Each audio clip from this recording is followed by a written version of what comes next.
तर या ठिकाणी आपण क्वेश्चन नंबर 2 सॉल्व करणार आहे. The equiconvex lens has focal length F if it is cut perpendicular to the principal axis passing through optical centre then focal length of each half is. तर एक इक्विकॉन्वेक्स lens दिलेले त्याचा focal length F इतका दिलेला आहे आणि त्याला cut करायचं प्रिन्सिपल ॲक्सिसला परपेंडिक्युलर असा. ओके, आणि सेंटरपासून पास होणाऱ्या ऑप्टिकल सेंटरपासून. तर त्याचं नवीन फोकल लेंथ किती असणार त्या अर्ध्या सेक्शनचं. तर हा क्वेश्चन 2024ला आलेला होता. याच्या 4 ऑप्शनपैकी पहिले जे ऑप्शन आहे ए ते आहे F divided by 2, B option आहे एफ, सी ऑप्शन आहे 3f डिवायडेड बाय 2 आणि लास्ट डी ऑप्शन आहे 2f.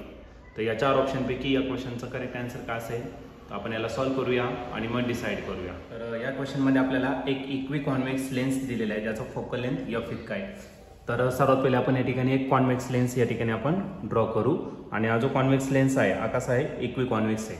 इक्विकॉन्वेक्सचा अर्थ काय, तर या कर्व सरफेससाठी जो सेंटर ऑफ कर्वेचर असणार आहे, सपोज त्याला आपण काय घेतलं C1, त्याचं जे डिस्टन्स आहे ते किती असणार तर R1 काय झाला तर तुमचं radius of curvature.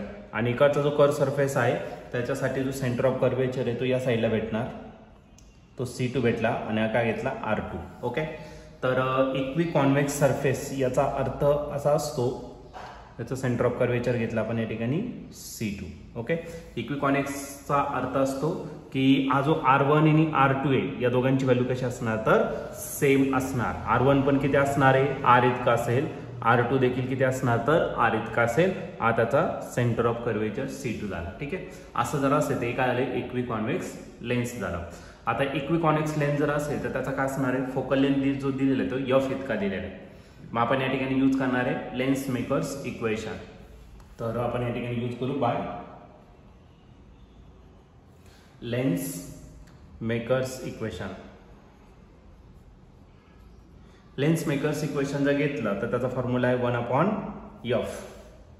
1/f is equal to mu minus 1. Mu म्हणजे रिफ्रॅक्टिव्ह इंडेक्स कोणाचं, ते लेन्सचं, आणि सराउंडिंगचं मीडियम कोणतं आहे एअर, म्हणून त्याचा refractive index 1 in bracket 1/R1 minus हा 1 काय असेल R2 असेल. ओके, हा फोकल लेंथ जो आहे तो 1/f मी तसाच राईट करणार. म्यू मायनस 1 तो देखील मी तसाच राईट करणार. R1 जो दिलेला आहे तो काय आहे R, पण हा राईट साईडला आहे. राईट साईडला आपण काय घेतो पॉझिटिव्ह, आणि जर लेफ्ट साईडला असेल तर तो काय घेतो आपण निगेटिव्ह. मग R1 जो आहे तो R, पण तो काय घ्यायचा आपल्याला पॉझिटिव्ह, मग झाला R मायनस R2 जो आहे तो लेफ्ट साईडला म्हणून तो काय घेणार आहे निगेटिव्ह. मग 1 डिवायडेड बाय R2च्या जागी काय टाकलं तर मायनस R टाकला. ओके, मायनस आणि मायनस काय झाला प्लस. मग आपला जो फॉर्म्युला आहे तो भेटेल आपल्याला 1/f is equal to in bracket mu minus 1 in next bracket 1/R minus minus झाला प्लस 1 काय आला तर R.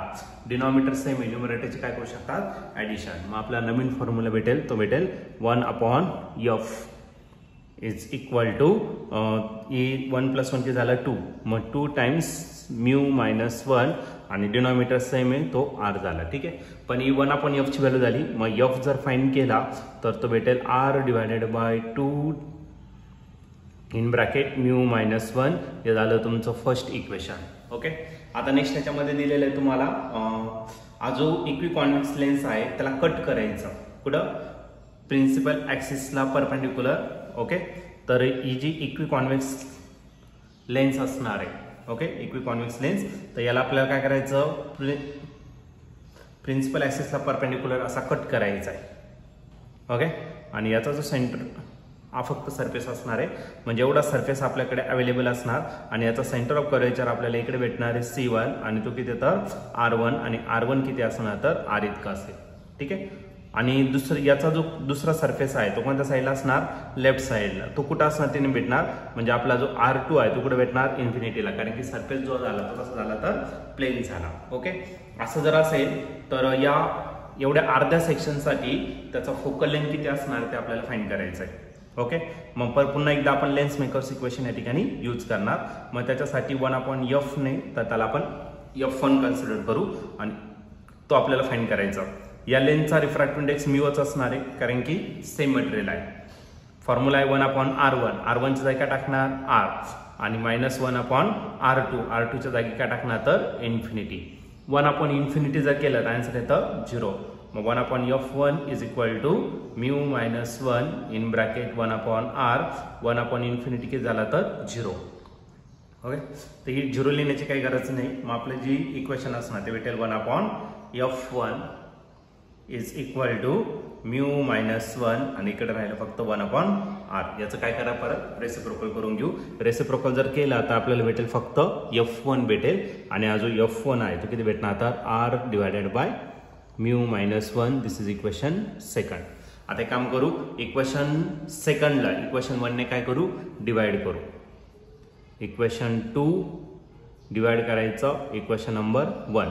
इक्वेशन 2 आहे तुमचा f1 आणि इक्वेशन 1 जो आहे तो किती तर f1 ची व्हॅल्यू आहे r divided by mu minus 1 आणि जो f आहे फ्रॉम इक्वेशन 1 याचं रेसिप्रोकल करा. रेसिप्रोकल करा म्हणजे 2 वरती जाणार and total divided by 2 in bracket mu minus 1 divided by काय आला r सोबत r काय झाला कट. त्यानंतर म्यू मायनस 1 आणि इथला म्यू मायनस 1 काय आला कट झाला. मग f1 डिवायडेड बाय f जर घेतला तो किती राहणार 2 आणि f इकडे डिवायडेड इकडे काय करा मल्टिप्लाय. मग आपला जो f1 आहे तो किती भेटणार तर 2f. म्हणजे आपला जो फोकल लेंथ आहे नवीन अर्ध्या सेक्शनचा तर तो किती असणार डबल असणार आहे पहिल्या कॉन्व्हेक्स लेंथच्या. आणि या ठिकाणी तुम्ही ऑप्शन जर बघितलं तर ऑप्शन नंबर डी जो आहे तो आपल्या या ठिकाणी करेक्टली मॅच झालेला आहे. मग या क्वेश्चनचं जे आन्सर असणार ते ऑप्शन डी. ऑप्शन डी म्हणजेच काय, the new focal length of half section is two that of the focal length of the first lens by convex lens. Okay, option D याचा करेक्ट आन्सर असेल.